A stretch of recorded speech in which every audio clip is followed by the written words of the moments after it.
99 TV super prime time డిబేట్కు స్వాగతం. నేను ముల్ల శ్రీనివాస్. ఇక కేసీఆర్ గత 2 సంవత్సరాలుగా కూడా ఫామ్ హౌస్కే పరిమితం అయిపోయారు, బయటికి రావట్లేదు. ఇక కేసీఆర్ ఆరోగ్యం బాగాలేదు, ఇక ఆయన బయటకు వచ్చే పరిస్థితి లేదు. ఇదే క్రమంలో బీఆర్ఎస్ పార్టీ పని అయిపోయింది, ఇక బీఆర్ఎస్ పార్టీ బంగాళాఖాతంలో కలిసిపోయింది. ఇది కాంగ్రెస్ బీజేపీలు చేస్తున్న ప్రచారం.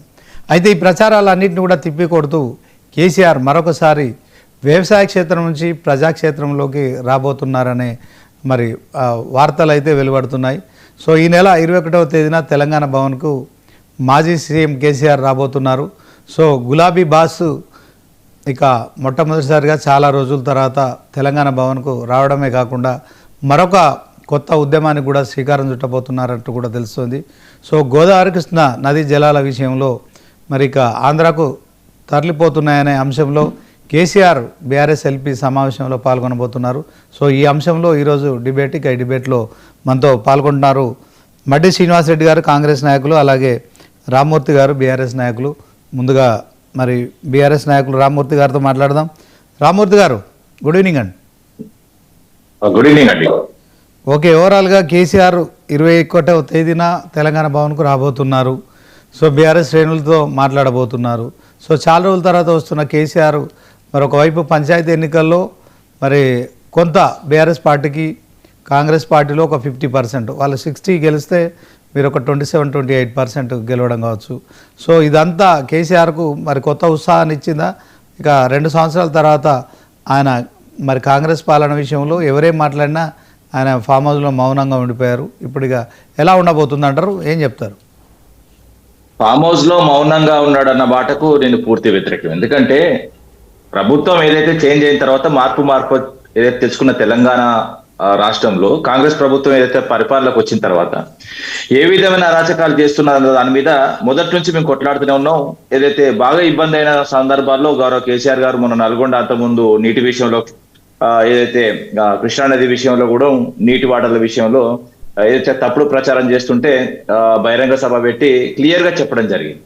దాని తర్వాత కూడా ఏదైతే ఇప్పుడు గోదావరి విషయంలో కానీ, అదే విధంగా ఎన్నికల అంశాలు కాదండి, ఎంపీ ఎన్నికల సందర్భాల్లో కూడా గౌరవ కేసీఆర్ బయటకు వచ్చిండు. అదే విధంగా ఏదైతే అసెంబ్లీ కూడా ఒకసారి రావడం జరిగింది. అదే విధంగా ఏదైతే ఓపెన్ గా మాట్లాడుకుంటే చాలా సందర్భాలు ఏదైతే బీఆర్ఎస్ ఎల్పీ మీటింగ్ కూడా అసెంబ్లీ ఏదైతే సమావేశం నిర్వహించే క్రమంలో ఒక రోజు ముందు కానీ అంతకు ముందు కానీ ఏదైతే సమావేశాలు ఏర్పాటు చేయడం జరిగింది. అదేవిధంగా అసెంబ్లీలో ఏ విధంగా మాట్లాడాలి, ఈ ప్రభుత్వం చేసే కుట్రల పైన కూడా కాళేశ్వరం మీద కానీ, ఇతర అంశాల మీద కానీ, 6 గ్యారెంటీల మీద కానీ ఉతికి ఆరేయడం జరిగింది. గౌరవ కేసీఆర్ గారు చెప్పిన ప్రకారమే ఏదైతే మేము నడుస్తున్నాం, అంతే తప్ప కానీ ఏదైతే అధికారం వచ్చిన తర్వాత అధికార పార్టీకి కొంచెం టైం ఇవ్వాలనుకున్నాం, ఆ టైం బీయింగ్ లేకుండా అయితే వెంటనే వచ్చి గౌరవ కేసీఆర్ గారు మాట్లాడితే కూడా ఏదైతే ప్రజల్లో కూడా తప్పుడు సమాచారం పోతుంది. ఎందుకంటే ఓ ప్రభుత్వం వచ్చిన తర్వాత దాని మంచిది చెడైంది దాన్ని ప్రజలు అర్థం చేసుకోవాలన్న ఉద్దేశంతోనే మేము కొంత సమయం ఇవ్వడం జరిగింది, అంతే తప్ప కానీ ఏం లేదండి.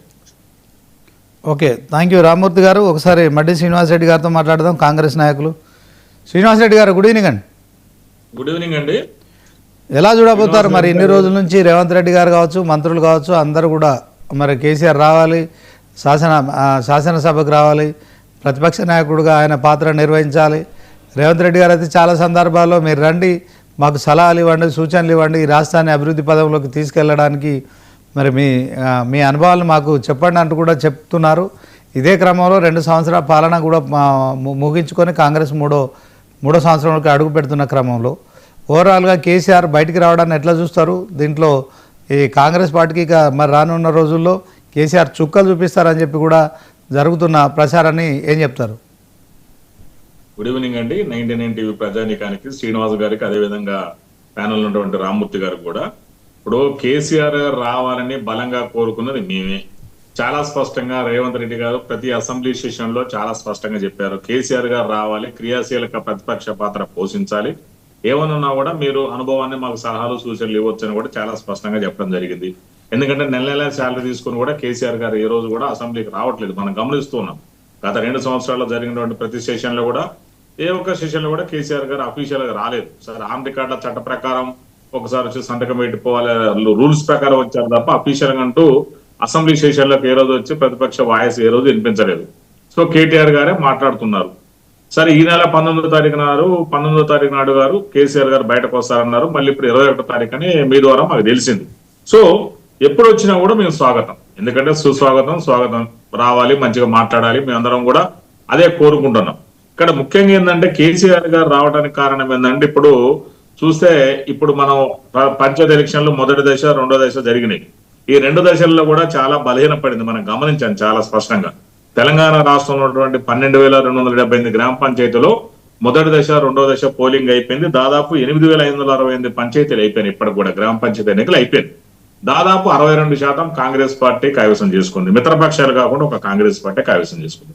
ఇవాళ బీఆర్ఎస్ పార్టీ బీఆర్ఎస్ పార్టీ ఏంది, కొద్దిగా కరీంనగర్ మీదకి తప్ప ఎక్కడ కూడా లేదు. ముఖ్యంగా మా ఖమ్మం జిల్లా కావచ్చు, భద్రాద్రి కొత్తగూడెం కావచ్చు, మహిబాద్, నల్గొండ ఉమ్మడి జిల్లాలో కూడా చాలా వరకు ఆల్మోస్ట్ 80% కాంగ్రెస్ పార్టీ ఇలా సీట్లు కైవసం చేసుకోవడం జరిగింది. ఇవాళ స్థానిక సంస్థలు ఎప్పుడైతే సీట్లు పోతున్నాయి, ఇవాళ కేసీఆర్ గారికి ఒకటి అర్థమైపోయింది, కేటీఆర్ వల్ల ఇది కావట్లేదని ఆయనకు చాలా స్పష్టంగా అర్థమైపోయింది. అందుకనే కేటీఆర్ గారు ఏంటంటే నాయన నువ్వేవో రావాలని చెప్పేసి అనుకుంటే బయటకు వచ్చినట్టు తప్ప ఎక్కడ కూడా అవసరానికి వచ్చినట్టు అనిపించట్లేదు. ఇవాళ ఏది కొత్త కాదు శ్రీనివాస్ గారు, ఎందుకంటే నేను ఆయన్ని పెద్ద నేను ఆయన్ని ఏమనట్లే, ఆయన ఆరోగ్య పరిస్థితులు రాకపోయినా దాని గురించి నేను ఎక్కడ మాట్లాడతాను, రావాలని అంటున్నా నేను కూడా. ఎందుకంటే ఆయన రావాలి, ఆయన లాంటి వాళ్ళు మాకు ఆదర్శం ఉండాలి, ఆయన సలహాలు సూచనలు ఇవ్వాలని స్వయంగా రేవంత్ రెడ్డి గారు చెప్తున్నారు. ఇవాళ ఆయన అదనంగా రావడం వల్ల ప్రజలకు ఏదో అనుకూరుద్ది అనేది నేను అనుకోవట్లేదు. ఒకవేళ పార్టీకి ఏమన్నా దిశానిర్దేశం చేయడం కానీ, పార్టీ డల్ అవుతుంది కాబట్టి మనం చూసాం జూబ్లీహిల్స్ బై ఎలక్షన్ లో చూసాము, చాలా ఊహించని విధంగా. అది యాక్చువల్గా చెప్పాలంటే జూబ్లీహిల్స్ లో మాకు ఓట్లే లేవు సరిగ్గా, అందరికీ తెలుసు, అది అడ్మిటెడ్ ఫ్యాక్ట్. మరి వాళ్ళ జూబ్లీహిల్స్ లో కూడా జయకేతన ఎగరవేయడం జరిగింది, అంత ఎంపీ టికెట్లు ఒక్కటి రాలేదు. అసెంబ్లీలో మరి సావుదబ్బి కనులో పోయింది. ఇప్పుడు గ్రామ పంచాయతీ ఎన్నికలకు వచ్చే వరకే వాళ్ళు ఏదో ఉన్నది అనుకునే వరకే అపజయాల పాలయ్యే వరకే మరి రాని పరిస్థితి ఏర్పడుతుంది నేను అనుకోవడం స్పష్టంగా. సో ఇట్లాంటి పరిస్థితులు వస్తే మాకు మంచిది, రమ్మనండి. మరి మీరు ఇందాక అన్నారు, మరి రామ్మూర్తి గారు కూడా చెప్పారు కేసీఆర్ గారు వస్తే ఏదో అయితే రానియండి, మాకు మంచిదే, వెరీ హ్యాపీ, వెల్కమ్ అని చెప్తున్నాం. మేము రావాలి, ఇంకా క్రియాశీల ప్రతిపక్ష పాత్ర పోషించాలి. తెలంగాణ భవన్ కాదు నేను చెప్పేది, తెలంగాణ భవన్ కాదు, ముఖ్యంగా రావాల్సింది ఏంటంటే అసెంబ్లీకి రావాలి. శ్రీనివాస్ గారు 99 టీవీ ప్రధానికం కూడా గమనించాలి. తెలంగాణ భవన్కి వస్తే టీఆర్ఎస్కి వచ్చినట్టు వాళ్ళకి ఏదో మీటింగ్ చెప్పుకొని క్లాసులు చెప్పుకొని వెళ్ళిపోవడం కాకుండా నేను ఏమంటున్నానంటే కాంగ్రెస్ పార్టీ రాష్ట్ర అధికార ప్రతినిధిగా అసెంబ్లీకి రావాలి, అసెంబ్లీ సెషన్ లో పాల్గొనాలి. మీరు ఏదైతే మీ వాయిస్ ఉందో మీ వాయిస్ ని మీరు వినిపించండి, మేమే వద్దనం. మీరు ప్రతిపక్ష పాత్ర పోషించండి. దానికి సమాధానం చెప్పడానికి మా ముఖ్యమంత్రి రేవంత్ రెడ్డి గారు కానీ మా మంత్రులు గారు ఇప్పుడు కూడా సదా సిద్ధంగా ఉంటారు. మీరు వచ్చి అడగండి. ఇప్పుడు ఏదైతే మరి తెలంగాణ మొత్తం పోలవరం బనకచెర్ల ప్రాజెక్ట్ నుంచి ఇవాళ దాన్ని డైవర్ట్ చేయడం కోసం తెలంగాణ మరి ఇవాళ పోలవరం మరి నల్లమల సాగర్ లింక్ ప్రాజెక్ట్ అని కొత్త రూపంలో తీసుకొచ్చింది. అది దాన్ని మనం అడ్డుకుందాం. ఇక్కడ అందరం కూడా బేసిజాలు ఎవరు దయచేసి ప్రశ్నించొద్దు, ఎవరు కూడా బేసిజాలకు పోకుండా ఇవాళ బీఆర్ఎస్ తెలంగాణ వాళ్ళు బీఆర్ఎస్ వాళ్ళు కావచ్చు, అదేవిధంగా బీజేపీ ఎంపీలు 8 మంది కావచ్చు, ముఖ్యంగా బండి సంజయ్ గారు కానీ కిషన్ రెడ్డి గారు కానీ అందరూ కూడా ఈ విషయంలో మనందరం ఒకటి ఉండాలి. మనం చూసాం ఉత్తరాదిలో హిందీ భాషను కనుక పెట్టాలనుకుంటే తమిళనాడులో కానీ చాలా రాష్ట్రాలలో ఆ భాషను పెట్టాలనుకుంటే మరి వాళ్ళందరూ కూడా ప్రతిపక్షాలు అందరూ కూడా ఆ విషయంలో ఒకటయ్యారు. ఇక్కడ మనందరం ఒకటి కావాల్సిన అవసరం ఉంది. వాళ్ళు ఇలా చాలా స్పష్టంగా రామ్మూర్తి గారు చెప్తున్నారు. అదేవిధంగా 19 టీవీ ద్వారా బీఆర్ఎస్ ప్రజానీకానికి, బీఆర్ఎస్ నాయకులకు, బీజేపీ నాయకులకు కూడా ప్రజానీకాన్ని చాలా స్పష్టంగా తెలియజేస్తున్నా. ఇక్కడ ఏదైతే మనకు అన్యాయం జరుగుతుంది దాన్ని అడ్డుకోవాల్సిన అవసరం ఉంది. ఎందుకంటే ఇవాళ ఆంధ్రప్రదేశ్ ఏంటంటే బీజేపీకి అనుబంధం అక్కడ, ఎందుకంటే మిత్రపక్షాలతో గెలిచింది కాబట్టి బీజేపీ కూడా వాళ్ళకి అనుబంధం ఉంది. కాబట్టి దీన్ని అడ్డుకోవాల్సిన బాధ్యత ముఖ్యంగా కిషన్ రెడ్డి గారికి, బండి సంజయ్ గారికి చాలా ఉంది. ఎందుకంటే 78 మొదలు పెట్టినటువంటి ఆ పోలవరం ప్రాజెక్టు ఇప్పటివరకు కూడా అధికారిత లేకుండా పోతుంది. గత 47 సంవత్సరాలుగా సాగుతూనే ఉన్నది. ఇంకా అది మరి ఇప్పుడు వాళ్ళు పోలవరం బనకచెర్ల నుంచి ఇప్పుడు మార్చుకొని పోలవరం నల్లమల లింక్ ప్రాజెక్ట్ అని ఒక కొత్త ప్రాజెక్ట్ చేశారు. ఆ ప్రాజెక్ట్ లో కూడా ఎలాంటి మార్పులు, ఒక లింక్ ఒకటే మార్పు ఉంది. ఎక్కడైతే పోలవరం నుంచి అది పోవడం ఆ ప్రకాశం ఏదైతే ఉందో ప్రకాశం బొల్లపల్లి వరకు అక్కడ వరకు ఫస్ట్ ఫేజ్ లో పోతుంది, దీంట్లో పోతుంది, ఈ ప్రాజెక్ట్ లింక్ లో పోతుంది, ఆ ప్రాజెక్ట్ లో పోతుంది. తర్వాత బొల్లపల్లి నుంచి బనకచెర్లకు పోయే పోతుంది, ఇక్కడ బొల్లపల్లి రిజర్వాయర్ నుంచి ఇక్కడ ఇది నల్లమల సాగర్ ప్రాజెక్ట్ కు వస్తుంది. అదొక్కటే తేడా, మిగతాదంతా కామన్ గానే ఉంది. వాళ్ళు దీని ద్వారా ఏంటంటే 200 టీఎంసీ నీటిని కొలగొట్టుకుని పోవాలనేది వాళ్ళ ఆంధ్ర పాలకుల యొక్క మరి ఒక స్పష్టంగా మనకు అర్థమవుతుంది వాళ్ళ ఉద్దేశం అని చెప్పేసి. దీన్ని అడ్డుకోవాలి, నేను చాలా స్పష్టంగా చెప్తాను. మేము లీగల్ కూడా దీన్ని అడ్డుకోవడానికి మరి సుప్రీంకోర్టు లెవెల్ కానీ నేషనల్ ఏదైతే వాటర్ ట్రిబ్యునల్ లో కూడా మేము అభిషేక్ మను సింఘ్విని కూడా మేము ఎంగేజ్ చేసుకోవాలనుకుంటున్నాము. ఎందుకంటే లీగల్ గా కూడా కొట్టాలి శ్రీనివాస్ గారు, ఎందుకంటే ఇది మోరల్ గా ధర్నాలు చేస్తాను. కేసీఆర్ గారు వచ్చి మరి తెలంగాణ భవన్లో మీటింగ్లు పెట్టుకుంటున్నాం, డిన్నర్లు చేసుకుంటే కాదు. ఇది చాలా స్పష్టంగా బీయింగ్ అడ్వకేట్ గా చెప్తున్నా, ప్రాక్టీసింగ్ అడ్వకేట్ గా. సో ఇదంతా కూడా ఏంటంటే మనం లీగల్ ఫ్రేమ్ లో ఉంటుంది ఇక్కడ. అది ఒక ట్రిబ్యునల్ ఏర్పాటు చేశారు, దానికి బచావత ట్రిబ్యునల్ అని, నేషనల్ గ్రీన్ ట్రిబ్యునల్ అని. ఆ ట్రిబ్యునల్ ఏంటంటే మన వాదనలు బలంగా వినిపించాలి. అక్కడ వినిపించాలంటే సంబంధులను అడ్వకేట్ పెట్టుకోవాలి. అది పెట్టుకొని మేము చేస్తున్నాం. గతంలో ఉన్నప్పుడు కేసీఆర్ గారు ఏ రోజు కూడా దాని గురించి ఫైట్ చేసిన పాపాన పోలేదు, మనం చాలా స్పష్టంగా చూసాం. అదేవిధంగా పోలవరం ప్రాజెక్ట్ ని కాళేశ్వరం ప్రాజెక్టు కూడా మన కాళేశ్వరం ప్రాజెక్టు తీసుకొచ్చి ఆయన సొంతంగా ప్రాణహిత చేవెళ్ల ప్రాజెక్టు తీసుకొచ్చి రిడిజైన్ చేసి దాన్ని మరి కాళేశ్వరం ప్రాజెక్టు చేసుకున్నారు. దాంట్లో దాదాపు 1,00,000 కోట్ల అవినీతి జరిగింది. అందరూ ప్రజలకు తెలవని విషయం కాదు. దాని మీద ప్రాసిక్యూషన్ నడుస్తుంది. దాని మీద ఆల్రెడీ కమిటీ వేయడం జరిగింది. జ్యుడిషియల్ కమిషన్ ఎంక్వైరీ కూడా నడుస్తుంది. అదంతా మనం చూస్తున్నాం. సో ఇవాళ నేనేమంటున్నట్టే మళ్ళీ ప్రత్యేకంగా ఇప్పుడు జరుగుతున్నప్పుడు మనం దీని అందరి మీద కొట్లాడదాము. ఎవరైనా బేసిజాల కొద్ది ఇక్కడ మనము నీటి హక్కుల్ని కాపాడుకుందాము. గోదావరి నదీ జలాలు కావచ్చు, కృష్ణా నదీ జలాలు కావచ్చు, తెలంగాణకు తరలించుకుపోయే కుట్ర జరుగుతుంది. ఇవాళ నేను దాదాపు ఒక 4 నెలల కింద ఉత్తమ్ సార్ కూడా హైదరాబాద్ లో మరి ఒక మీటింగ్ పెట్టారు భారీ ఎత్తున. అంటే ఓన్లీ మెయిన్ వాళ్ళకి మీటింగ్ పెట్టినప్పుడు దాంట్లో పవర్ పాయింట్ ప్రెజెంటేషన్ నేను కూడా దగ్గర అటెండ్ అయ్యాను. దాదాపు ఉత్తమ్ కరెక్ట్ చేసుకోండి.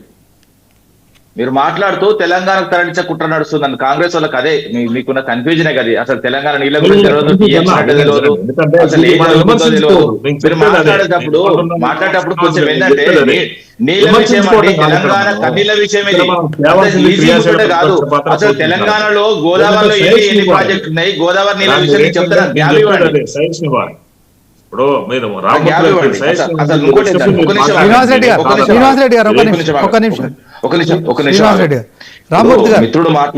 కాంగ్రెస్ మిత్రుడు మాట్లాడుతూ ఏదైతే సర్పంచ్ ఎన్నికల గురించి మొత్తం ఏదైతే వన్ సైడ్ వస్తున్నాయంటే మీ ప్రభుత్వం పరిస్థితి అగమ్య గోచరంగా ఉన్నది. గ్రామాల్లో పరిస్థితి మొదటి విడత, రెండో విడత ఎన్నికలు జరిగినప్పుడు క్లియర్ గా చెప్తాయి. ఎందుకంటే చిన్న విషయం కూడా కాదు. ఏదైతే వాస్తవంగా మొదటి విడతలో జరిగిన దాంట్లో 1388 వచ్చినాయి మాకు. దాని తర్వాత రెండో విడతలో 1297 వచ్చినాయి. రెండు కలిపితే దాదాపు 2685 సర్పంచులు మేము గెలవడం జరిగింది. అంత చిన్న విషయం కాదు. ఎందుకంటే వాస్తవంగా చెప్పాలంటే ఏదైతే సర్పంచ్ ఎన్నికలు ప్రభుత్వానికి ఫేవర్ గా ఉండాలి. ఇప్పుడు మీ ఫేవర్ గా లేవు. క్లియర్ చెప్తున్నారు. గుర్తులు లేని ఎన్నికల్లో మీకు గుర్తు లేకుండా పోతున్నారు. ఇంకో విషయం ఏంటంటే నీళ్ల విషయం మాట్లాడారు. అసలు నీళ్ల విషయం గురించి ఎవరికి ఏం తెలియదండి. తెలంగాణ సమాజం పూర్తిగా మేల్కోవాలి. అసలు టీఎంసీలు ఏంది, అసలు గోదావరి ఏంది, గోదావరిలో నీళ్ల పరిస్థితి ఏంది, కృష్ణా నీళ్ళు ఏంది, అది అన్ని తెలుసుకోవాలి. ఎందుకంటే నేటి రోజు విద్యాసాగర్ రావు గారు ఎంత కృషి చేసిండో ఆ కృషి ఫలితం ఏందన్నది ఇప్పుడు ఏదైతే తెలంగాణలో ఏదైతే కాంగ్రెస్ ప్రభుత్వం మెజార్టీగా పాలించింది. మీరు రాకముందు 2014 ముందు మొత్తం వాళ్ళ పరిపాలన మెజారిటీగా ఉంది. ఏదైతే ఎస్ఆర్ఎస్పీ తర్వాత ఏదైతే తెలంగాణలో గోదావరి ఏదైతే వాస్తవంగా 750 కిలోమీటర్ ప్రవాహం ఉంటుందండి. 750 కిలోమీటర్లకు ఎందుకంటే చెప్పండి రామూర్తి గారు మొన్న అంటే చెప్పండి రీసెంట్గా శుక్రవారం వస్తారు తెలంగాణ భవన్కు కేసీఆర్ అని చెప్పారు. తర్వాత ఇప్పుడు ఆదివారం అన్నారు. సో ఈ శుక్రవారం అయిపోతుంది. ఆదివారం అయితే ఖచ్చితంగా వస్తారా? ఇందాక శ్రీనివాస్ రెడ్డి గారు అన్నట్టు కేవలం మా తెలంగాణ భవన్కు మాత్రమే వస్తారా? మా అసెంబ్లీకి వస్తారా? వ్యవసాయ క్షేత్రం నుంచి బయటకు వస్తున్న కేసీఆర్ ప్రజాక్షేత్రంలో పాల్గొంటారా? పాల్గొంటే ఎలాంటి ఆ కార్యక్రమాలు, ఆయన కార్యాచరణ ఏంటి, ఏం చెప్తారు? అది బీఆర్ఎస్ ఎల్పీ మీటింగ్ అండి. ఏదైతే ఎమ్మెల్యేలు అదే విధంగా అందరూ ఉంటారు. పార్టీకి సంబంధించిన క్రియాశీలకంగా పనిచేసే వాళ్ళు అందరూ ఉంటారు.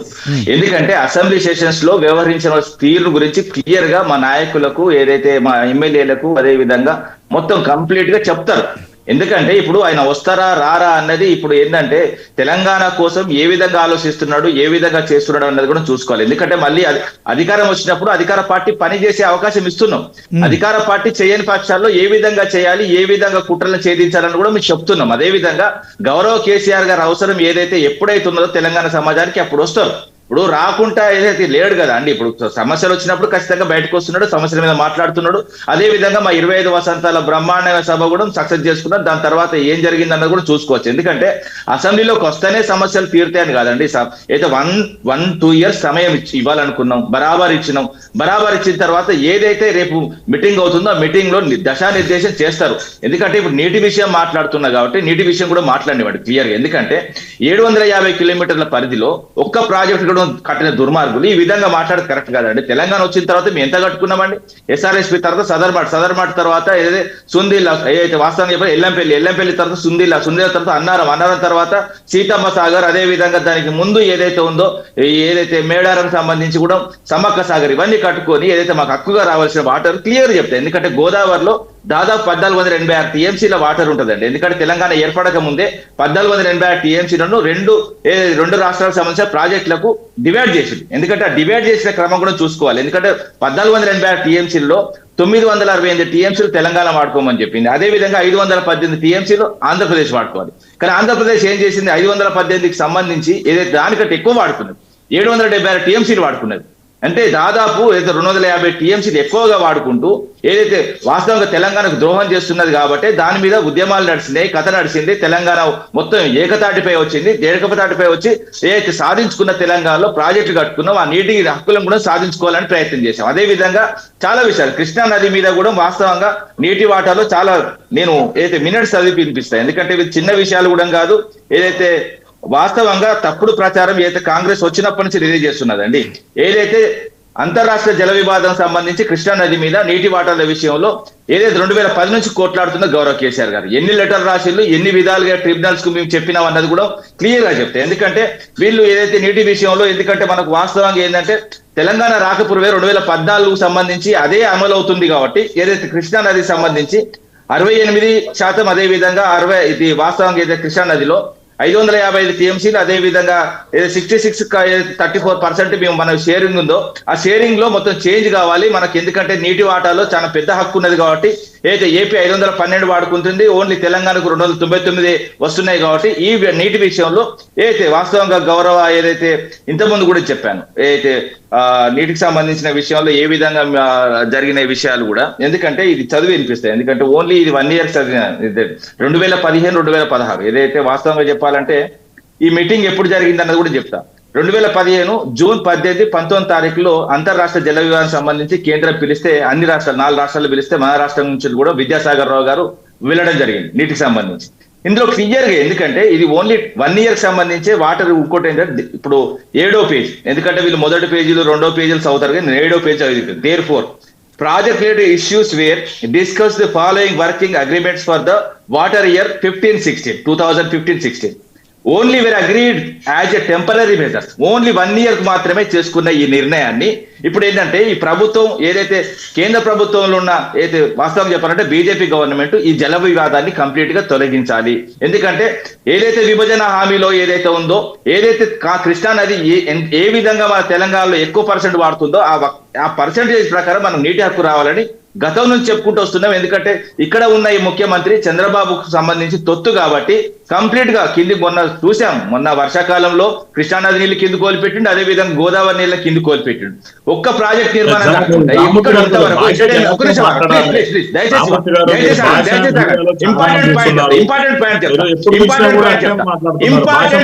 దయచేసి ఆగండి ప్లీజ్, ఎందుకంటే ఇది నీళ్ళ విషయం అండి. చిన్న మాట్లాడతారు, ఒక్కటే చిన్న విషయం. మీరు మాట్లాడాలి, నేను మాట్లాడలేదు, నేను మాట్లాడాలి. ఒక్క నిమిషం ఆగండి, రామూర్తి గారు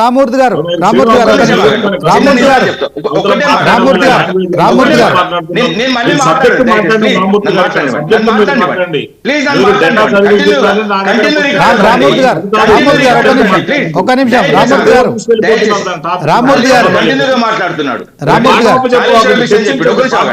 కాళేశ్వరం విషయం మళ్ళీ కూడా చెప్పాడు. ఒక్క నిమిషం ఆగండి, నేను మాట్లాడిన తర్వాత మీరే మాట్లాడుతున్నారు.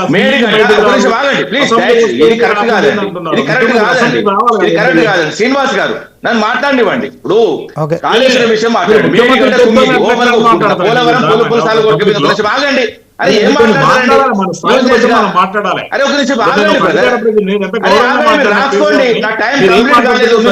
15 నిమిషాలు అనర్గళంగా మాట్లాడారు, నాకు టైం ఇవ్వట్లేదు. మీరు ఒక నిమిషం ఆగండి, ఒక నిమిషం ఆగండి. అరే ఆగండి, మీరు చెప్పేది ఎవరికి అర్థం అవ్వట్లేదండి.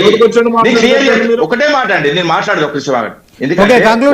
రామూర్తి గారు 2015-16లో ఓకే జరిగిన ఆ 299 టీఎంసీల విషయంలో 1 ఇయర్ కే మాట్లాడుకున్నారు. కానీ 10 సంవత్సరాలు కూడా మరి బీఆర్ఎస్ అధికారంలో ఉందిగా 2023 వరకు కూడా 2 సంవత్సరాల తీర్పు రావాలండి ట్రిబ్యునల్ దాన్ని ఆలస్యం చేసింది కేంద్ర ప్రభుత్వం వాస్తవంగా నిర్ణయం తీసుకోవాలి. ఇంకోటి ఏంటంటే మిత్రుడు మాట్లాడుతూ 1,00,000 కోట్లని ఇంకా కూడా మాట్లాడుతున్నారు, అవగాహన లోపం.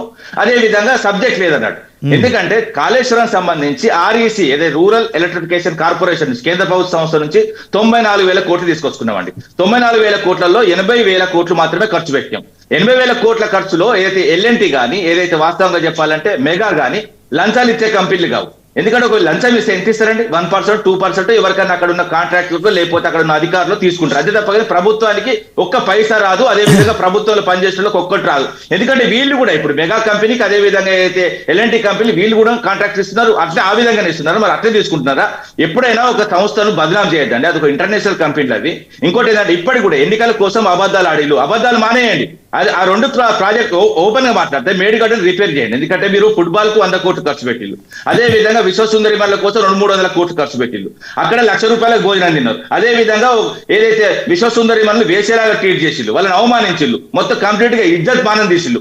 ఇప్పుడు 3-4 వాస్తవంగా చెప్పాలంటే 300 కోట్లు పెడితే మేడిగడ్డ రిపేర్ అవుతుంది. మేడిగడ్డ రిపేర్ కాదు, మీరు ఫుట్బాల్ ఆడుకోవాలి. ఎందుకంటే ఆ బక్క కాలతో విన్యాసం చేసి దండం పెడితే ఆపుర్రి. తెలంగాణ ప్రజలు ఒక దిక్కు చచ్చిపోతున్నారు, విద్యార్థులు చచ్చిపోతున్నారు, అదే విధంగా రైతులు చచ్చిపోతున్నారు. ఆ బక్క తెలంగాణకు ఫుట్బాల్ ఆడితే ఏడుస్తున్నామండి. తెలంగాణ ప్రజలు చస్తున్నారండి. అదే విద్యార్థులు చచ్చిపోతున్నారు. ఒక్క విద్యార్థిని కలిసిండా అండి? ఒక్క ఆటో డ్రైవర్ని కలిసిండా? ఒక్క రైతులు కలిసిండా?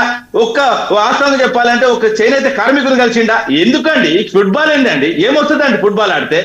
అది ఎవరికి మళ్ళీ ఇంకోటి ఏంటంటే ఆ పైసలు ఎవరి పైసలు అంటే కార్మికుల చెమట పైసలు, ఏదైతే సింగరేణి పైసలు తీసుకొచ్చి ఫుట్బాల్ ఆడుకుంటే ఆ బక్క కాలతో ఎగిరి ఆడుకుంటే ఏందండి? ఏమొస్తుందండి తెలంగాణకు? కంప్లీట్ గా రామ్మూర్తి గారు, శ్రీనివాసరెడ్డి గారు, ఒక మాట నేను అడుగుతాను. ఇప్పుడు ఏదైతే కేసీఆర్ మరొక ఉద్యమం తీసుకోపోతున్నాడు, దాంట్లో నీటి వాటాల తరలింపు కోసమే CLP మీటింగ్లో అసెంబ్లీలో లేవనెత్తే అంశంలో సరే ఆయన పార్టీ శ్రేణులకు దిశానిర్దేశం చేయబోతున్నారు. సో ఇదంతా అవసరం లేదు కదా. ఇప్పుడు చంద్రబాబు, రేవంత్ రెడ్డి మరి చాలా స్నేహితంగా ఉంటున్నారు, బాగా క్లోజ్గా మూవ్ అవుతున్నారు.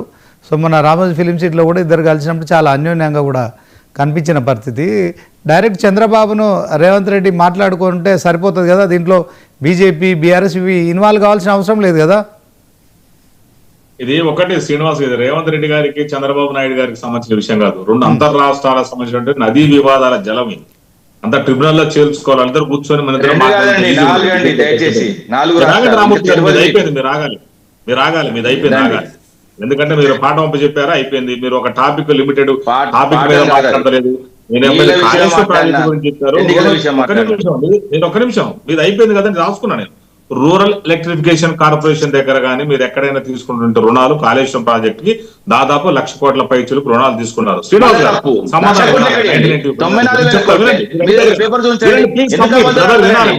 ఓపిక ఉండాలి మీరు.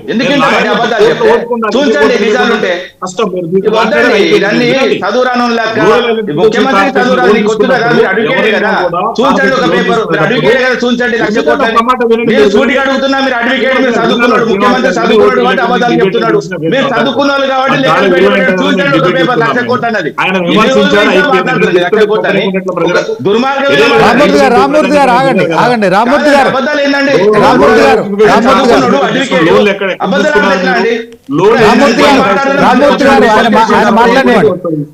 గారు ఆయన మాట్లాడినవాడు. శ్రీనివాస్ రెడ్డి గారు సమాధానం చెప్తారు. రామ్మూర్తి గారు విననీయాలి కదా ప్రజల్ని. మనం మీరు రూరల్ ఎలక్ట్రిఫికేషన్ కార్పొరేషన్ తీసుకున్న రుణాలు ఏంటంటే 8.5% నుంచి 14% వరకు రుణాలు తీసుకున్నారు. అంత వడ్డీ అవసరం లేదు దీర్ఘకాలిక రుణాలకు. దాన్ని మేము మొన్న మాడిఫికేషన్ చేసుకుని తక్కువ వడ్డీకి తీసుకున్నాం. ఆ విషయం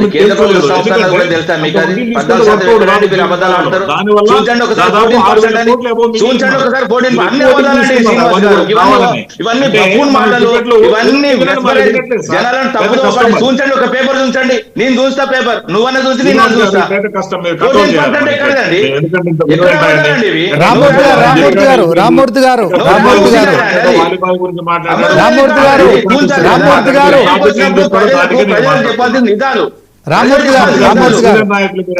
గారు ఓకే, శ్రీనివాస్ రెడ్డి గారు కంక్లూడ్ చేయండి.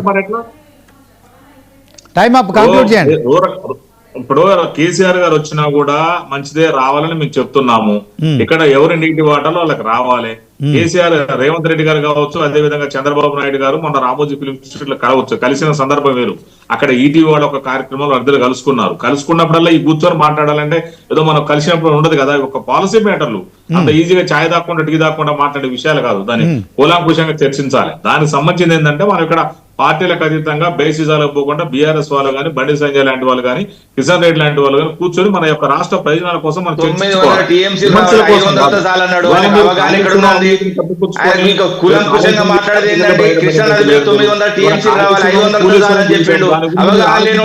సబ్జెక్ట్ లేనోడు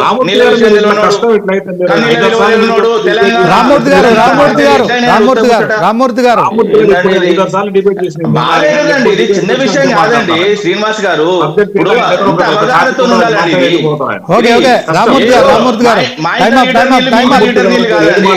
మాట్లాడి వెళ్ళిపోతే కష్టం అండి. మీరు వినాలి, ఓపిక లేదు మీ దగ్గర, ఓపిక ఉండాలి, వినాలి. ఎందుకు లేదండి? రోజు మమ్మల్ని చంపింది కాంగ్రెస్ పార్టీ. మాట్లాడి ఓపిక ఉండాలి, వినాలి. ఓపిక ఉన్న రోజు చంపింది, తిరగబడిన తెలంగాణ వచ్చింది మీ మీద. ఎట్లా ప్రజలు కన్ఫ్యూజ్ గారా? ఏం ఓపుకుంటుందండి మీ మీద? మీరు చేసిన అన్యాయం, మీరు చేసిన దుర్మార్గం మీరు ఊకుంటూ వచ్చింది అని తెలంగాణ తిరగబడుతూ వచ్చింది కాంగ్రెస్ మీద. Right okay thank you. మరి మొత్తానికి డిబేట్లో పాల్గొన్న మడ్డి శ్రీనివాసరెడ్డి గారు, అలాగే రామ్మూర్తి గారు బీఆర్ఎస్ నాయకులు, అలాగే మడ్డి శ్రీనివాసరెడ్డి కాంగ్రెస్ నాయకులు, ఇద్దరు కూడా ధన్యవాదాలు. మీ విలువైన సమయం. మరి కేసీఆర్ ఖచ్చితంగా మరొకసారి నీటి వాటాల తరలింపు విషయంలో శాసనసభలో ఎలా వ్యవహరించాలనే అంశంలో బీఆర్ఎస్ ఎల్పీ నేతలకైతే దిశానిర్దేశం చేయబోతున్నారు. ఈ నెల 21న ఈ సమావేశం జరుగుతోంది. ఒకవైపు పంచాయతీ ఎన్నికల్లో కొంత మరి బీఆర్ఎస్ పార్టీ పుంజుకోవడం కావచ్చు, అదే క్రమంలో కేసీఆర్ బయటికి రావడం అయితే బీఆర్ఎస్ శ్రేణుల్లో నూతనోత్సాహం కనిపిస్తుంది. ఇదే క్రమంలో ఆయన కేవలం తెలంగాణ భవన్కు మాత్రమే కాకుండా అసెంబ్లీ సమావేశాలకు కూడా రావాలని కాంగ్రెస్ డిమాండ్ చేస్తున్న నేపథ్యంలో మరి కేసీఆర్ మరి ఆ ఒక్క మీటింగ్లో పాల్గొంటారా, ఇక వ్యవసాయ క్షేత్రం నుంచి ప్రజాక్షేత్రంలోకి ఇక రెగ్యులర్గా వస్తారనేది మాత్రం వేచి చూడాల్సి ఉంటుంది. ఇక ఇది ఇవాల్టి సూపర్ ప్రైమ్ టైం డిబేట్. చూస్తూనే ఉండండి 9090.